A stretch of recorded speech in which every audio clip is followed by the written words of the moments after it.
Oh man, I was 16 when I met her.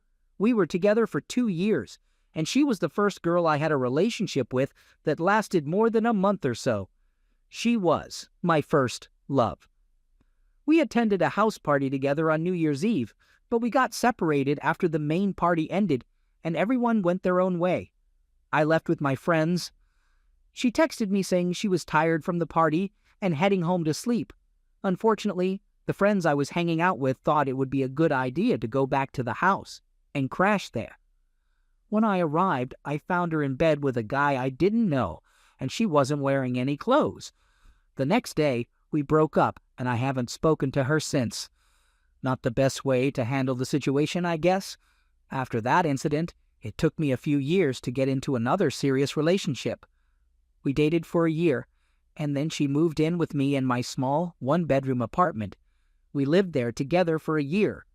Eventually, I decided to take a mortgage and buy a two-bedroom condo. She was still a student at the time, so we mostly relied on my income. She didn't have many classes, so she stayed home a lot.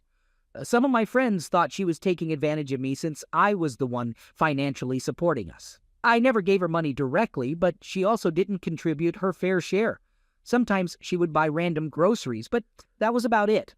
Things started to change when I began working long hours, often doing 12 to 16-hour shifts. Our interactions became less frequent. She became more engrossed in her phone, and my jokes no longer amused her. It seemed like everything I did annoyed her to some extent.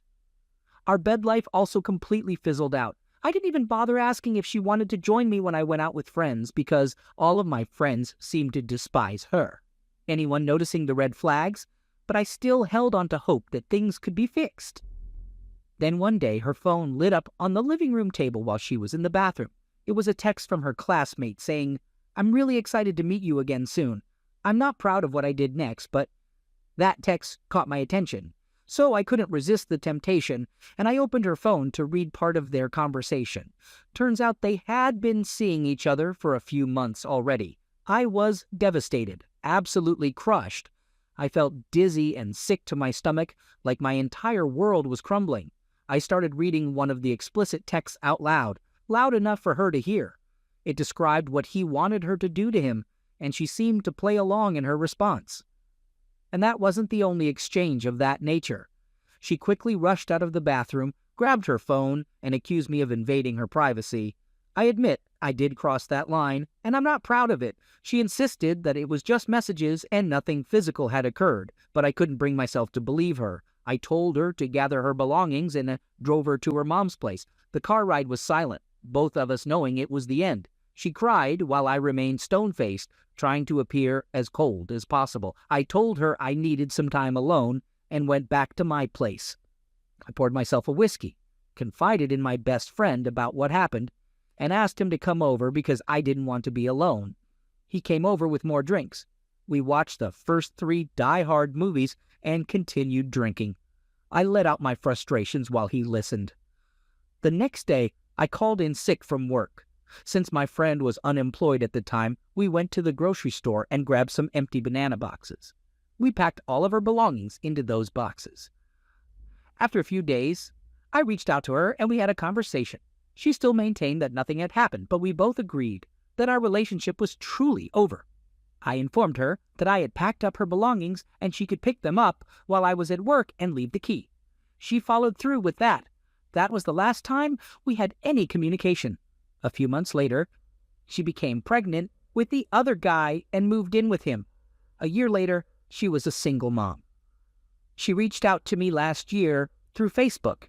She sent a message apologizing and admitting that she had started seeing the father of her child before ending things with me.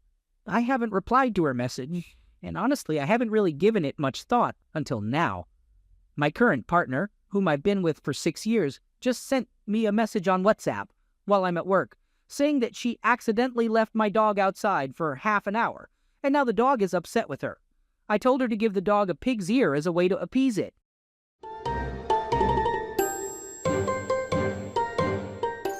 Second story. To begin with, I'm a 21-year-old guy, and I've been with my wife, who is also 21, since we were in our senior year of high school. We had a child together and got married right after graduating at the age of 18. So we've been together for a little over 4 years. Lately, I've been traveling for work and spending weeks away from home. During one of these trips, my wife started texting me saying that she doesn't want to be together anymore. It was quite shocking because I was 1,500 miles away from home. Receiving these messages about her not wanting to make our relationship work. We agreed that we would have a more detailed discussion about it when I return. Around 8 months ago, my wife became best friends with my aunt. They would often hang out together, and I would occasionally join them. My aunt has a boyfriend whom I've known for more than 10 years, and I consider him part of the family. While I was away for work, my wife spent a lot of time at their house. At that time, I didn't see any issue with it, since they were her friends, so I didn't think much of it. So I come back home after working across the country, and I find out that my wife's friend has been living in our house for free the whole time I was gone. Normally, that wouldn't be an issue because I don't mind helping people out. But this friend completely trashed our house and let it become disgustingly messy. It made me realize that my wife was hardly ever home. Instead, she stayed at my family's house while I was away, completely neglecting our pets, the house, and our child. She would pass our child off to others while she went out partying all the time. Finally, my wife and I sit down to have a serious conversation about our relationship and why things weren't working out. She barely looked at me and couldn't talk for more than 20 minutes before going back to my family's house. She stayed there for a week after I returned, telling me that I'm the problem and talking about co-parenting. She claimed that we were toxic and shouldn't be together. Before I left for work, everything seemed fine between us, or at least that's what I thought. Like any relationship, we've had our ups and downs, but I genuinely believed our relationship was going great. After a week of her avoiding me, she finally came over, and one thing led to another, and we ended up having closeness. She left that night, but said she would stay with me another night. However, the next day she became distant and talked about not wanting to be around me, saying she needed time. Throughout all of this, her friends and my aunt kept telling me to give her space, and claiming that she was just confused. Even my aunt's boyfriend came over and gave me relationship advice, although now I realize it was just a manipulative move. On that same day, when she was telling me she didn't want to be around me, she suddenly came over to talk. After talking for 5 hours, I started to suspect she was cheating on me. I said, "Okay, if you're not cheating, let me see your phone." She freaked out, refusing to give me her phone, and then she lied and said she was sleeping with her friend who was living with us. It seemed like she was trying to divert my attention from what was really going on. After some arguing, she eventually gave in and handed me her phone. To my shock, I found hundreds of texts confirming her infidelity. She had been sleeping with both my aunt and her boyfriend, engaging in three-way. Moreover, she was also having a secret affair with my aunt's boyfriend behind my aunt's back. After I discovered her infidelity, she pleaded with me not to leave her. She swore she would change and professed her love for me. She claimed it was a mistake and promised it would never happen again. I decided to let her stay, although I know it may seem pathetic. My main concern is providing a stable family for our daughter, so I allowed her to stay and explain the situation to me. She shared what had happened and why she did it. Honestly, most of her explanation revolved around her craving attention and feeling neglected by me. Throughout all this, she continued to beg me not to leave. I later discovered that she had also been exchanging explicit texts with multiple guys she met in bars, as well as contacting her ex-boyfriend.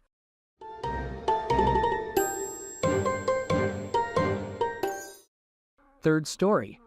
The past 2.5 years have been a roller coaster ride I never saw coming. It's hard for me to fully capture everything that has unfolded since I discovered my wife's affair with multiple men over a span of about 6 months. I've been desperately trying to hold on to something that might not even exist anymore. We've been married for 12 years and have 4 children, ranging in age from 1 to 11. Sadly, we lost one child at 40 weeks about 6 years ago. Whenever I talk about my family, I always include him because he remains a significant part of who we are. D-Day, the day I found out about the affair, happened to be on my birthday a little over 2 years ago. I had gathered enough evidence to confront my wife and force her to come clean about anything she might have lied about. To my surprise and devastation, she confessed to her infidelity and provided me with answers to all my questions. It was a crushing blow, and I demanded to know every painful detail.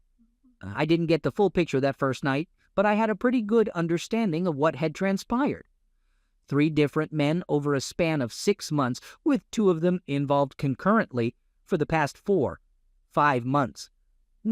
It was absolutely sickening. Naturally, I placed a lot of blame on myself. Even to this day, I still carry some of that blame. I believed that I had failed to meet her emotional needs, neglected her, and didn't support her enough in her role as the primary caregiver for our children. Despite working hard to provide for my family and give them a comfortable life, I realized that I had been self-absorbed and not effectively communicating my love for her. I believed that my actions contributed to her choice to be unfaithful. On that first night, she expressed uncertainty about whether she wanted to work things out and asked me, "Do you really want to do this? Is it worth the effort to try and fix this?" I knew she had mentally checked out and had little desire to salvage anything, but I couldn't let go of the woman I deeply loved, even after she caused me so much pain. Why did I choose to stay? In the following days, she ended things with the 2 men she had been involved with. However, she would later have a relapse and meet up with one of them, which only added more pain to the already wounded situation. Meanwhile, I was in a haze, seeking personal therapy and struggling to keep myself together while also trying to work. I was constantly consumed by worries about when the next destructive revelation would come. I became paranoid, monitoring her phone's GPS, checking her social accounts, emails, and anything that could raise a red flag. Surprisingly, she willingly gave me access to her passwords, aware of my actions. Time continued to pass. During the summer of 2019, she finally admitted that she didn't have any emotional attachment towards me anymore and believed that our relationship had lost its spark. She claimed to love me as a person, but not in a romantic way. I attempted to explore new hobbies, but ended up abandoning them because they reminded me of painful memories. The counseling I was undergoing reached a point where there wasn't much more to discuss without involving my wife, so I decided to stop going. And so, time continued to pass. But why did I stay? I repeatedly suggested marriage counseling, hoping it could help us. But she always rejected the idea, claiming she didn't see the need for it or wasn't ready to address her own emotional wounds. I guess the years of emotional neglect on my part had taken a toll on her and made seeking help unappealing. I suppose it makes sense if she had mentally checked out and didn't want to invest the effort. And so, time continued to pass. We made a terrible decision early on in this whole ordeal by getting pregnant. Yeah, I know, it sounds cringeworthy and not the brightest idea. Maybe it was a way for both of us to escape from all the other horrible things happening around us. The whole story of why we did it and how it didn't turn out as planned is a long one. Our baby boy was born shortly before the pandemic hit, and everything went into lockdown. But despite all the challenges, we love our little guy and wouldn't trade him for anything. Having children only adds to the complexity of dealing with infidelity, and if it weren't for our 4 kids, this whole situation might have ended by now. But time keeps moving forward. Surprisingly, the pandemic and the quarantine period actually worked out better for us, or at least for me. There were fewer triggers since we were together most of the time. I was working from home, so we had more opportunities to be around each other. We didn't talk much about the infidelity, and we kind of just carried on with life. Of course, it's still a struggle for me on a daily basis, because those negative thoughts never really go away. Deep down, you know that everything is still not okay, but it didn't come up to the surface. So we put on a happy face and almost convinced ourselves that everything was fine, and so time keeps moving forward. It's not like everything is miserable all the time, you know? Maybe it's just an act on her part, but we still have fun as a family, watch shows together, and yeah, we have a pretty regular bed life. We try to find moments to be alone together and escape from the kids when we can. Thankfully, we have an older child who can babysit, and when we have family visiting from out of town, we usually take the opportunity to get some alone time. But it really throws me off when she tells me she's not truly happy. She went through a period where she lost faith in God because she didn't feel any comfort from it. As a result, she decided to leave our church, and that caused a lot of conflict between us for a while. However, we eventually adjusted to a new normal and started respecting each other's beliefs. I would take the children to our church while she enjoyed some time alone. Unfortunately, she also lost some friendships within our church community, which made her feel even more isolated. In the past few months, she has found a new group of friends, which is great for her because they do fun things like Sunday morning meetups at the park, bar crawls, bonfires, and BBQs. She's been really enjoying spending time with this new community. As for me, it's made me realize that I'm still stuck in the same place I was when all of this started. I can't help but feel paranoid about what she's doing when she's not home, who she's hanging out with, especially since they stay out drinking until the early hours during these events. She's noticed my concerns and wants me to be supportive of her newfound friendships instead of being negative about her activities. I try to act like it's all okay, but deep down I'm still hurting. And that brings us to where we are today. We recently had a deep conversation about where we stand, and we both feel like we're heading in different directions. We're starting to think that there are too many differences in our lives now, and it's hard to see things improving. She acknowledges that she's to blame for my current insecurities, so she tries to be careful and avoid telling me everything because she knows it could make me feel anxious or jealous. I try to make her understand that it's even more painful when I have to confront her about her lies, and it would have been much easier if she had been honest with me from the beginning. For instance, she decided to carpool with someone instead of driving herself to a meetup and didn't bother telling me about it. Obviously, I eventually found out, and my initial thought was that she might be cheating on me again. I expressed to her that all I want is honesty, and if the truth is something that will make it easier for me to make a decision, then that's great. After all, if she's truly done with our relationship, wouldn't it be simpler to be open about it instead of continuing to make each other miserable? I'm reaching a point where I don't know if I can handle it any longer. I know this is starting to sound like a rant. It's been a few days since we had a conversation, and it feels like she's not being completely honest about everything. The other night, she went to the store to buy things we needed for our upcoming trip while I put the kids to bed. However, she arrived home late and gave me a false reason for the delay. She claimed that the checkout systems at the store malfunctioned right before closing time, causing a long wait for everyone. But that's a load of nonsense. She doesn't seem to realize that GPS tracking is pretty accurate, and according to it, she was in the store parking lot about 20 minutes before closing. Moreover, the timestamp on the credit card charge and the GPS data match perfectly. I even called the store the next day, and they said they had no issues with their systems the previous night. Then, about 40 minutes later, she finally reaches out to explain what happened and that she's on her way home. Couldn't she have texted me while waiting in line to give me this explanation? I had sent her texts during that same time, but she didn't bother to respond. How long should I tolerate her holding on to this lie before I expose it? And when I do confront her, how should I approach the situation?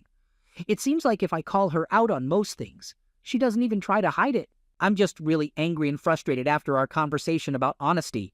I think I might tell her that it's best for us to try a separation. Neither of us wants to be the one to actually say it out loud. The only thing that's been holding us back from taking real action is our shared agreement that we want to keep our family together for the sake of the children. Not to mention the financial burden of a separation. I'm the only one bringing in income, and she's a stay-at-home mom. It's been said countless times that staying together for the children is not a good enough reason. It's hard to accept that when you're in the midst of this crisis, and the last thing you want is to bring something like this up to your children. I just need support and strength from people who understand and can help me navigate this difficult decision. I don't want to take separation or divorce lightly, and I want to approach it in the best possible way. Should I seek advice from a marriage counselor first to get a professional opinion from a neutral party, or do I start the process without informing her? After spending so much time reading posts and opinions on various online forums about infidelity, I've come across different perspectives, but ultimately, I need to do what feels right for me.